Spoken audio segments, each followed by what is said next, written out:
what's up, everyone? My name is Jeff, and today we're going to dive back into the spoilers for Dungeons & Dragons Adventures in the Forgotten Realms. We got a bunch of new cards to be talking about here, and a little bit frustrating that I was told that we're going to be ending spoiler season on the 2nd.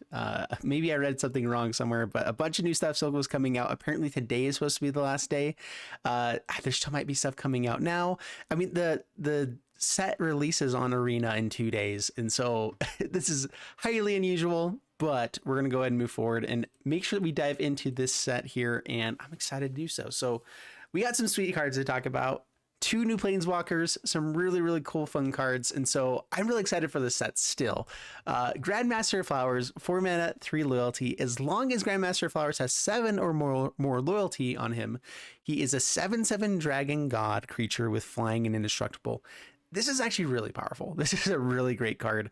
Just the fact that it comes out for 4 mana and can potentially be a 7/7 dragon god is really cool. And then the abilities are actually pretty sweet too.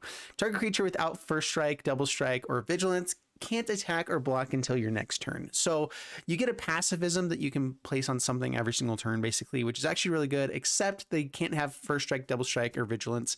This doesn't hit Elder Gargoth. This doesn't hit, Questing Beast, which is actually one of the main things you want to be able to hit with this. It doesn't hit quite a few actually important things, Redain or whatever. But there still are a lot of creatures this does stop with the pacifism type of effect, and as long as you can also have some creatures to block with, you should be fine. And this deck wants to go into, actually it can go into a bunch of different decks and go into a lot of different things. The other ability here: search your library and or graveyard for a card named Monk of the Open Hand, reveal it and put it into your hand. If you search your library this way, shuffle. So let's go ahead and check out the Monk of the Open Hand. 1 mana, 1/1 with Flurry of Blows. Whenever you cast your second spell each turn, put a +++ encounter on Monk of the Open Hand. So that's a pretty good card. It's 1 mana, which means it's pretty easy to cast if you use it with Grandmaster Flowers. Create yourself a blocker to be able to make sure that he survives, keeps getting loyalty, gets up to 7/7, which is really good. And then it's a blocker, and then it's it's an attacker. Honestly, Grandmaster Flowers is a really powerful card. I think it can go into a control deck where maybe you just are trying to protect the board and get him up to 7. All of a sudden he's a 7/7 dragon god with indestructible and flying, and that can finish games pretty quickly. And during that time you still have just a pacifism every turn, and you have some card advantage if you have the monks in the deck too, which a lot of decks can cast 2 spells in a turn, and it's pretty good. I mean, there's already the other what's the 2 mana card that creates spirits anytime you cast your second spell each turn? There's already quite a few other cards that are looking to do that kind of thing in the format already from, I think, Helheim. And so adding this to it in white is actually a pretty great card. So I'm excited to see where this one goes. I think that there's already like a mono white aggro deck could use this, but I think that where you really want to play this is probably a little bit more control or mid-range things that are trying to get up to that 7 loyalty, because I think the other abilities just by themselves aren't quite powerful enough unless you are really trying to get to that 7 loyalty. And I think in mono white, you're probably going to be winning the game. You're hoping to win the game by turn 5, turn 6, just with the damage that you can deal. And I don't think that that's really what you're trying to go for with Grandmaster Flowers, but as an alternate win con, as a 1-of or something like that, could be pretty decent. All right, on to the next one. Another Planeswalker, Mordenkainen. 6 mana, 5 loyalty. +2 is to draw 2 cards and then put a card from your hand on bottom of your library. So it gets to draw 2 cards, which is really great for 6 loyalty. You kind of draw 2 cards, you put one to the bottom, but by turn 6 when you're actually using this, typically you have you know how many lands you need. If you have any extra lands that you draw into, like putting stuff to the bottom isn't as painful, and so you should be able to get some good value out of the draw 2. -2, create a blue dog illusion creature token with this creature's power and toughness are each equal to twice the number of cards in your hand, which that means it can be a really big dog. At the same time though, if anyone ever forces you to discard your hand, it dies. And so yeah, that dog can die, which is pretty sad. But at the same time though, you can make a couple of these, draw a ton of cards in your hand or whatever, like into the story, whatever else, that kind of stuff, and suddenly you have massive dogs that could be hitting in for lots of damage. So pretty cool. And then -10, exchange your hand with your library. Then shuffle, you get an emblem with you have no maximum hand size. So your dogs will become massive. The hard part is that you want to be ticking up to always get to the -10, and you probably wouldn't be making any dogs at that point or whatever. But maybe after you -10, you'll have another Mordenkainen, and then maybe like a fling or something to just like fling in the dog that you make with another Mordenkainen. And so there is kind of a combo already just with playing Mordenkainens and a fling card, like just within itself, which is pretty good. I think it's a decent card. I'm in between on how powerful this is. I don't know. I think being able to exchange your handy library is really, really, really powerful. You should win on the turn after you do that, or the turn that you do that. If you know if it's the first thing you do on that turn. So it should be pretty dang great. At the same time, though, if you didn't have that big of a hand, and then you exchange your hand with library, you're pretty quick to be milled. So if someone stops you from winning on that turn from a counter spell or whatever, then you might be in a little bit of trouble. And so a little bit all in on that one. All right, Asarak, Lord of Unlife, 3 mana, 5/5. When it enters the battlefield, if you haven't completed Tomb of Annihilation, return Asarak to its owner's hand and venture into the dungeon. So if you're actually completing all of the other dungeons, this is just every turn you can play 3 mana, have it come back to your hand and play it and play it and play it. And if there's ways to make it cheaper, it can just be like 1 black mana, or there's some cards in like historic, or sorry, not in historic, but there are some cards for Commander, I think modern or earlier formats that zombies cost 0 to cast, whatever. So you can do this over and over again. And you get infinite intervention into the dungeon triggers for the other dungeons. As long as you don't complete Tomb of Annihilation, it won't stick on the battlefield. But if it does, it's a really, really good card. 3 mana, 5/5. Whenever it attacks, for each opponent, create a 2/2 black zombie creature token unless that player sacrifices a creature. So there is a way to go infinite with this, with Omniscience in Historic. So Omniscience is there. You can cast it over and over and over again, and you have infinite treasure tokens, infinite creature tokens, infinite scries, infinite draw, infinite that kind of stuff. And so you can go off with this card pretty spectacularly without using the Tomb of Annihilation, which is pretty cool stuff. And so I'm a big fan of this card. I think it's really good. Whenever it attacks, for each opponent, create a 2/2 black zombie creature token unless that player sacrifices a creature. So everything about this one is really good. The only downside is that it's going to be a little bit difficult to play this on turn 3. And have it stick on the battlefield in Standard. In Standard, I think the plan is to try to go through Tomb of Annihilation as fast as possible, which is only 3 times of entering into the dungeon. So it enters the battlefield if you haven't completed Tomb of Annihilation. So it doesn't actually venture into the dungeon the last time. It will only venture if it's returned. And so a little bit awkward there, where like you can't like finish the dungeon and have it stick on the same turn. It has to have already been finished and stick. And so it's a little bit even more difficult to actually finish this one off.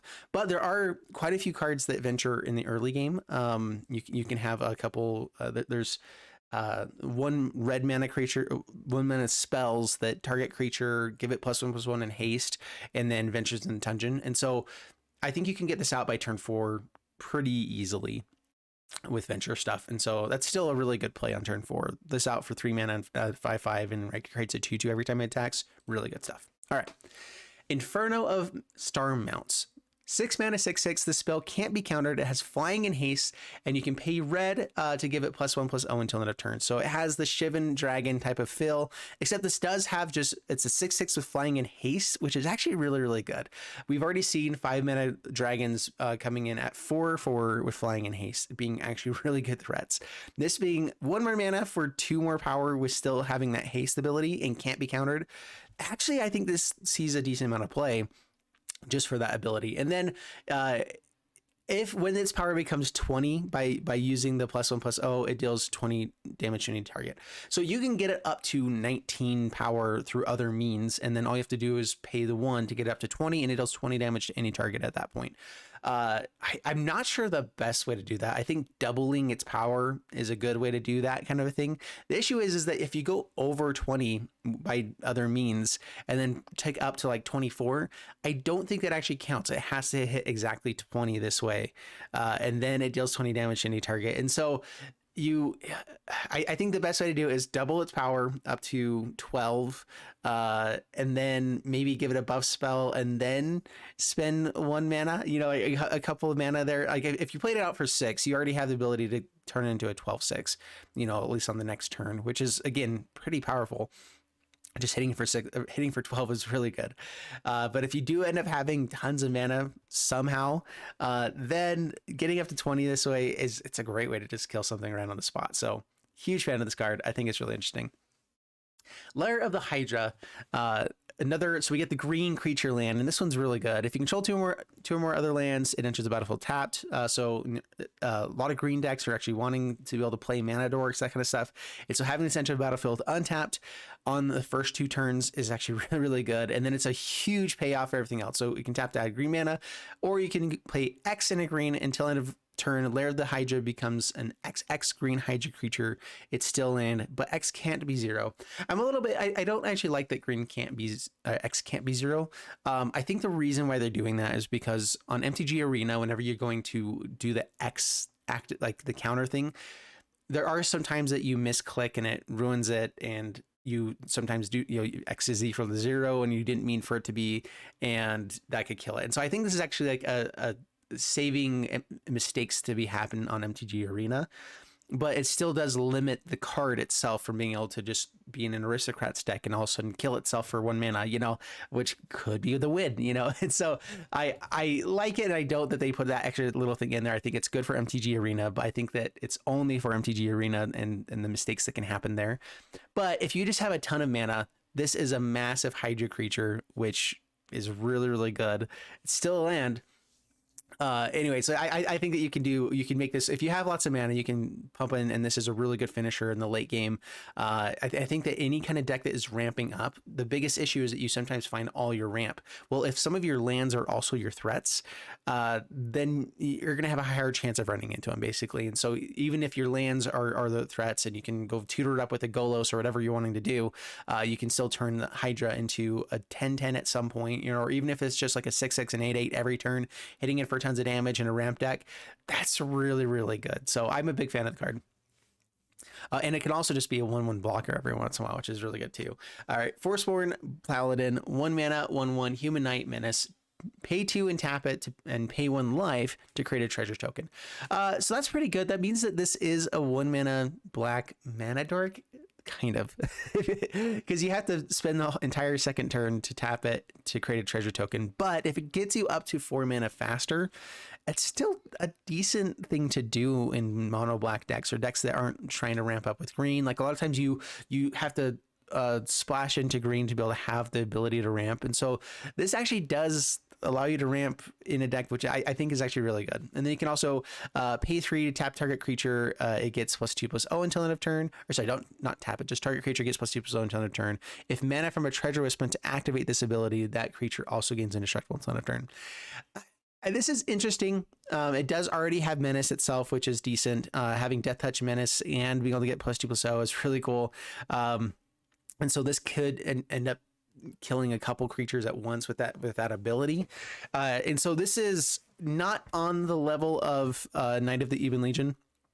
It's good, but it's not, I would say not close to the same level as Knight of the Ebon Legion. Yeah. But it does make treasure, which I don't know where to rank that one. All right, Long Rest. I'm not a big fan of this card. It's X in 3 green sorcery. Return X cards with different mana values from your graveyard to your hand.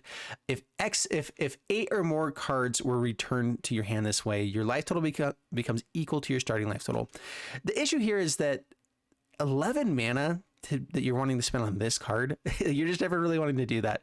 I like the flavor of if X is equal to 8, or if 8 or more cards were returned to your hand this way, your life total becomes equal to your starting life total. It means the long rest is 8 hours in D&D, and so you get to reset your life total if you took a long rest for 8 hours. But I wish it was just like 8 mana spent on this card. If you spent 8 mana on it, and it didn't matter if you had the cards or not in there, you still spent 8 mana on it. I think that's an okay amount of mana to spend on gaining that much life. There's many other cards that gain more life than that for 8 mana. You know, like especially like in Commander, okay, you get up to 40. If you were at one, that's like 30, 38, and 39 life, whatever. But still, even then, there's cards that for less mana still gain about the same amount, you know. And so you also get to bring cards from graveyard to hand or whatever, but I just feel like it's way too expensive for it to be valued that way. And you have to also have the 8 cards of different mana values in your graveyard to be able to make that work. And so that will just never ever happen, basically, is the issue. And so I like the flavor. It's a terrible card. All right, Hobgoblin Bandit Leader. This one was spoiled a while back, and I missed out on some of the spoilers and everything. So I'm trying to get this all back together to show you guys what's out here. I like this card. This one's cool. A 3 mana 2/3. Other goblins you control get +1/+1, and you can pay a red mana, tap it, and it deals damage equal to the number of goblins that entered the battlefield under your control this turn to any target. So this is Krenko's dream, you know, like sidekick. So Krenko taps and makes a bunch of goblins in every turn, and so then this gets a deal damage equal to those goblins to face. And so it doesn't give haste to all the other goblins like a lot of the other like lords do, but giving +1/+1 to all of them. If there's already a way to give them haste anyway, then you're good. And then being able to just deal damage to either a blocking creature or to their face with Krenko means you don't actually have to have haste because you made enough goblins that you should be able to just kind of kill them. So Krenko likes this a lot. I think it's a really good card. Goblins typically have 2 to 3 goblins entering the battlefield, even without something like Krenko. That's just what goblins do. They put a lot of, like in the late game, after this comes out in turn 3, turn 4, you're putting out, you know, 2 to 5 goblins, depending on how well you've been drawing. And so you can tend to do a lot of damage with this. And so I'm a big fan of Hobgoblin Bandit Leader. I think it's a really fun effect that we haven't seen from goblins, and it's actually going to be really terrifying. All right, we got the other pieces to the Eye of Vesna and the Hand of Vesna. So Book of Wild Darkness came out beforehand. 3 mana legendary artifact, beginning of your end step. If you lost 2 or more life this turn, create a 2/2 black zombie creature token. You can tap it, exile Book of Wild Darkness and artifacts you control named Eye of Vesna and Hand of Vesna, and you get to create Vesna, a legendary 8/8 black zombie god creature token with indestructible. It gains all triggered abilities of exile cards. All right, so what are the other cards now? We finally got the stuff for that. So Eye of Vesna, you get the triggered abilities of these onto that creature as well. 2 mana legendary artifact. When it enters the battlefield, you draw a card and you lose 2 life. And then so you get to lose 2 life, which means you get to create a zombie if you decide to do that. So or it's only when it enters the battlefield. And then at the beginning of your upkeep, you may pay 2 if you do draw a card and lose 2 life. So you have to pay 2, but you get a zombie now, and you get to draw a card, you lose 2 life to make sure that you get the zombie. So pretty decent card there. And then you have Hand of Vesna, 3 mana. At the beginning of combat on your turn, equipped creature or a creature you control named Vesa gets +X/+X until end of turn, where X is the number of cards in your hand. So this will the triggered ability will already go onto the Vesna that's there. So it's already an 8/8 zombie god with indestructible or whatever. And then this is a triggered ability because it happens at the beginning of combat on your turn. Where you get to Vesna, you get to get +X/+X, where X is the number of cards in your hand. This is also stackable. So let's say that you activate Book of Wild Darkness, and it exiles Hand of Vesna, but it still stays around. You play out another Hand of Vesna, they will both trigger for a creature that you control named Vesna. So it doesn't actually require for it to target itself or whatever. It's if you control a creature named Vesna, it will happen. So the artifact that you play out, the equipment, and then I believe, or it says or a creature you control named Vesna. So if you could equip this onto a creature, I'm not sure if it would do both because it doesn't say this and that. So a little bit awkward there, but you'll end up getting a lot of extra power to be able to hit in with, which is pretty cool. You can also equip this for free by paying 1 life for each card in your hand, which should never be, you know, more than 4 or 5. And so this actually can be a really, really powerful equipment just in general, because you can pay 3, immediately equip it onto something, which can be really good. If it's something with lifelink, already super powerful as long as you have a decent amount of cards in hand. So I like this card in general. And I think that I definitely want to make the Vesta thing happen at some point. The issue is just how much exiling there is right now. Like they keep giving us creatures with indestructible, and it's like, yay, that almost matters, except that there's a million exile cards out there now because that's what Wizards have been focusing on for forever. So it doesn't matter that we have that we have indestructible. Like it means Heartless Sack doesn't kill it as easily. It means that there's a few other cards out there, but it still gets bounced. There's a lot of Brazen Borrowers out there. There's a lot of Extinction Events and now Sphere of Annihilations and whatever else, and it doesn't even have high CMC, so it's going to die to everything. Yeah, so I'm frustrated with how much exile is in the format and that they keep giving us indestructible stuff. Like it's like, yay, that does nothing. Woohoo! All right. Skeletal Swarming. 5 mana enchantment. Each skeleton you control has trample, attacks each combat if able, and gets +X+O, where X is the number of other skeletons you control. So each skeleton checks other skeletons that it controls. It doesn't actually count itself for that, but it gets +X+O, gets attacking for quite a bit of damage. At the beginning of your end step, create a 1/1 tapped black skeleton creature token. If a creature died this turn, create 2 of those tokens, which if you're attacking with skeletons each turn if able, you should be able to have that happening pretty often. So this should be making about 2 skeletons every turn and give you a repeatable Crater Hoof Behemoth type of effect. And I think that that's where you play this.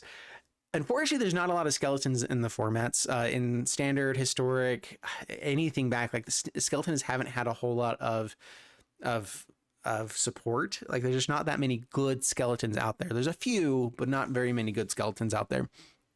But if you can play out a ton of skeletons and then slam this on turn 5, it has a Crater Hoof Behemoth effect, which we've already seen be really, really powerful. And I think that that's where you play this is your Crater Hoof Behemoth for a Skeleton Tribal deck.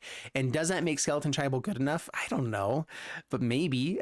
There's already a Skeleton Lord that's actually a zombie. It's a 3 mana zombie that gives +1/+1 and Death Touch to zombies and skeletons. And so that is another lord for skeletons, but even it isn't a skeleton, which you want more skeletons with this, but giving everything Death Touch and Trample, we've seen to be really, really powerful. And so I think you still played in this. I think there is a deck that can be decent with this card simply because playing turn 5, a Crater Hoof Behemoth is a really powerful effect. And I think that this could definitely win games. And so I like it. We'll see how good it is. So next one, True Polymorph. 6 mana instant, target artifact or creature becomes a copy of another target artifact or creature. So this is actually really good in several ways. 6 mana instant is a lot of mana to be able to casting this, but the effect is if someone else plays a Great Henge out in the battlefield or an Embercleave or whatever, you can turn that Embercleave into the treasure token that you have on your board. Unfortunately, you probably use the treasure to cast it or whatever, but if you have like Galazeth or Prismari or anything like that, you can turn their really awesome artifact or creature or a Gargaroth or whatever into a treasure token, which they get extra mana, but it just sacrifices instead. And it is that artifact or thing for forever.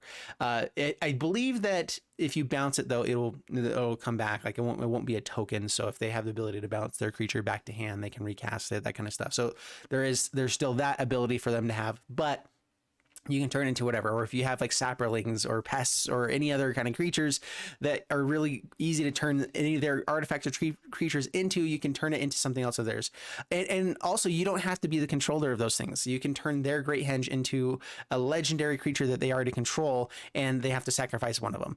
So you can get a little bit of benefit by just turning stuff based off of what they have. If they have 2 artifacts or an artifact and creature, you can turn whatever their best thing is into the other one that's not as good.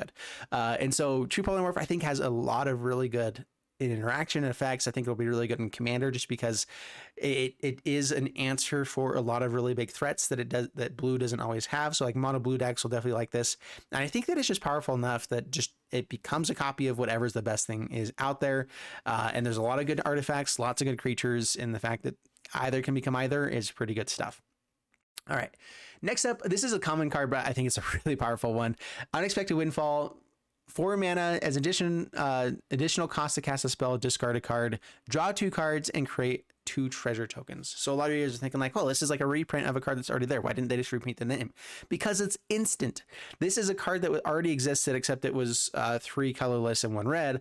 I can't remember the name of it, but it was from Ixalan, and it created 2. You same exact text here. As an additional cost to cast a spell, discard a card. You drew 2 cards and created 2 treasure tokens. It was the perfect card for any kind of combo deck that wanted to ramp up into something else. You got to discard something, you get to draw a bunch of extra cards, and you get to create the treasures that you need to be able to maybe go off on the same turn. If you could copy this card, then you also get extra treasure tokens, and you get to draw a bunch of extra cards. You don't have to cast additional casts of discarding. So every copy of this card gets to just let you go off. And so it's a really, really amazing combo card. If you create a bunch of copies of this, you get to play your deck.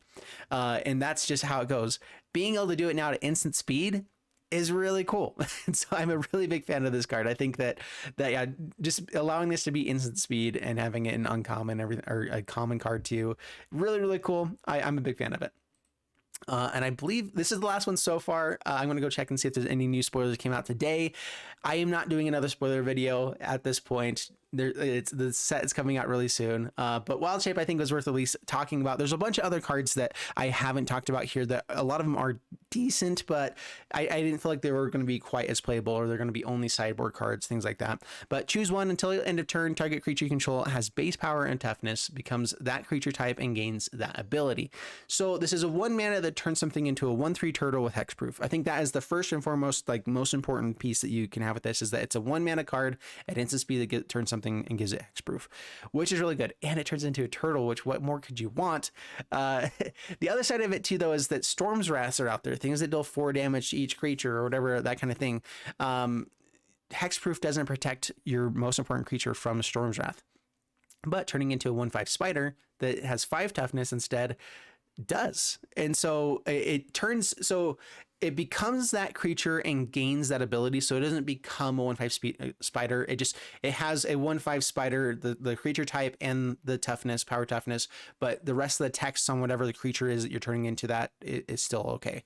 At the same time, though, you could also, so it's only creatures you control. I wasn't sure if you could turn something else. You could also turn it into a 3/3 elephant with trample. If you turn that, play that onto the snake, the Stone Cold Serpent, which this isn't multicolored, so it works. It just gets 3 extra power and hits in and it already has trample, but I mean, you can get some extra power into some creatures with counters on it, which is pretty nice. And so I think it's a 1 mana hexproof card, which is already really important, but it has other effects. It has the ability to give a creature trample and make it a 3/3, which might be better than whatever else it was before. If it's just a creature that needs to hit in to face to deal some sort of effect, you can turn it into an elephant with trample. So that's pretty cool. And it gains ability. If it was already something with flying, if it was already something with whatever else, it'll keep those abilities there and just become this extra. So let me go check and see if there's any other cards real quick.